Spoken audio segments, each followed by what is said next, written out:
this is usually my problem with the whole leadership conversation, because it gets to a very like muddy area when men are like, if you don't want to listen to me, you could just go be by yourself. But if you don't want to listen to me, you could just go be by yourself. I think that men don't realize that she's there and she's following your leadership, but she is there in order to see the things that you don't see. Your method of leadership is not just you make all of the decisions and she just does what you say. Sometimes you don't have to make that mistake. You could just listen to her. I'm not saying that if a woman questions or a wife questions if her husband is making a certain decision and we know it's going to go wrong, it's almost like if I'm the passenger and you're in the car and you're getting ready to crash, am I not supposed to say anything because you're the leader? The point that I want to make is I understand that men are leaders, and I'm not, again, trying to overthrow your leadership. But I just want to make sure when you're operating as a leader that you're operating not in ego, right? But in spirit. And sometimes your wife as your helpmate is going to see through that second lens that you need, that level of discernment that sometimes you can't see, right? And I get it. Like, if she's going to go and she's going to be put up and the kids are going to be put up, like, your ego is like stopping you from coming with her. I don't know if it's to her parents' house, wherever it is. It's almost like when you're in that mode, you don't want to ask for help. You don't want to reach out, like you want to figure it out on your own. And we get that. But sometimes you can't figure that shit out on your own. Like, you need your village. You need people to help and support you. And I get that that's an emotional response. I'm going to let you have your time. But again, as your helpmate, as your wife, as your support system as well, I need for you to see that this is not beneficial for either of us. And again, sometimes you all shut down in the midst of crisis, and that's what you do. And you like try to wrap that as stoicism when it's really like, I need you to just say you need help and let me help, let us help. Just saying. I love leadership, I do. But you got to be a great listener and let other people listen too. Like, you have to listen to other people. Just saying. I love y'all. I love how you articulated that, Ms. Pearl. And I've listened to most of the women convey this. And this is always interesting that it seems that there is somewhat of an insecurity for where the woman plays her position in these relationships. I think what Mont said is stellar, because there has to be trust on the end of who you chose as well. And what I hear is women continuing to say, but you'll let me play my position, right? Like, you'll let me interject, right? It seems almost juvenile that we're smart people and adults, and at the levels of where we build relationships, that's not already somewhat understood. And maybe it does happen more often than not. I just assume, because I'm talking to very intellectual, mature, developed individuals, right? You said ego, Ms. Pearl. I would argue it's the same. Life is going to hit our union in some ways that maybe I'm not competent enough at moments to foresee. That's a vice versa thing. So this whole deviation that you believe that if me and you have children, if we wed each other and we build a family, there is no you without me, vice versa. You don't get to take my children anywhere unless I endorse that. I think this idea that you guys, it's like you and then the kids and then me, is craziness. This is a unit. Those children, you know what I'm saying? Like that just blows my mind. But I think that, yeah, a smart man, a wise man, or a competent leader is always going to do what's best for the team. I was going to do what's best for the unit. I guess I'm not a woman, so I'm trying to open up and understand where this fear of ending up in the street comes from, or everything going to crap comes from. It's always like Armageddon. That's just the extreme. That's the extreme. That's why I was but saying. That's what was said, though. Worst case scenario that stemmed from what I was talking about when me and my sisters were talking. So that was kind of because it started off of just like this is without trying to put any of her business, out there, but it stemmed from a conversation that occurred within, their marriage. And me and my sister, my middle sister, were both asking her, well, why didn't you say anything? right? Because you're saying something to us, which means you understood that the decision that he was making, you didn't agree with, but didn't share with him why, right?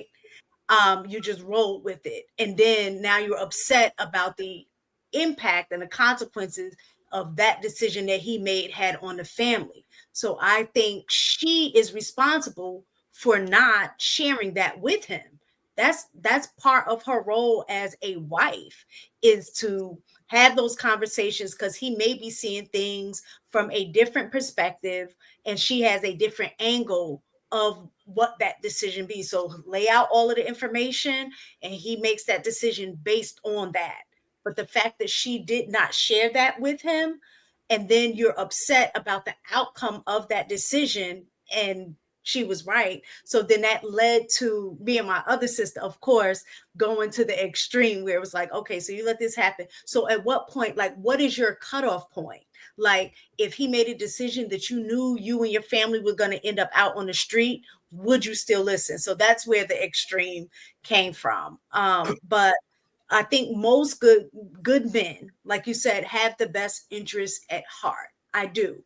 However, I do think that sometimes men get fixated on a decision that they make because they're looking maybe at the good outcome, the outcome or the goal that they're trying to obtain. And sometimes when they hear information that kind of goes against that, they take it a certain way that I don't think is necessarily that the woman is trying to poke holes in your goal, but they're trying to make you look at it from different angles, right? But I think a man who has a family is going to weigh his decision. And if the worst case scenario is the family may end up on the street, they should have a plan that would be like, okay, worst case scenario is this, but I have a backup plan so you guys won't be on the street with me. You gonna take that L and you live on the street while your wife and your kids are somewhere safe and taken care of. So that's my opinion in that. I think that the men, this this is usually my problem with the whole leadership conversation, because it gets to a very like muddy area when men are like, if you don't want to listen to me, you could just go be by yourself. But if you don't want to listen to me, you could just go be by yourself. I think that men don't realize that she's there and she's following your leadership, but she is there in order to see the things that you don't see. Your method of leadership is not just you make all of the decisions and she just does what you say. Sometimes you don't have to make that mistake. You could just listen to her and be like, maybe I could do this a little different. You know what I'm saying? Like, I think that this will end up putting us in a very compromising position. And if you can't see past your own ego to be like, you know, like if I would have still been renting if I didn't make the decision that I made because someone was moving very slow. I'm trying to follow my husband. I'm trying to do what he, follow the path or the I don't know, the pace that he's going, but the pace that he was going was too slow. I had to do what I had to do. And also, someone taking your kids is not taking them from you, it is taking them to shelter them. Because as a woman, you have failed. And so now I have to make sure that my children have shelter in spite of you. Like, you can stay here, but my children will not. So I love it's not that I'm taking them, like, it's not that a woman wants to take your kids from you. You should want your woman and your kids to be protected and under shelter, not leaving you.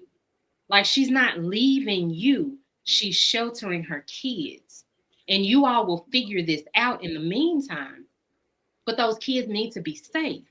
And if you want to come, you can come. But if you want to stay out on the street, she has to shelter those kids. That's all I'm saying. And it doesn't have to be you taking my kids. It's not really that. It doesn't have to be. Some women do leave. But I think that we're missing like the woman side of it. I get y'all. I get the leadership. Y'all know I get it now. But I think that men also don't see that, the mistakes that they're making could probably be less mistakes if you just listen to your woman as well. I love you, right, Bo? I got nothing but love for you. Me too.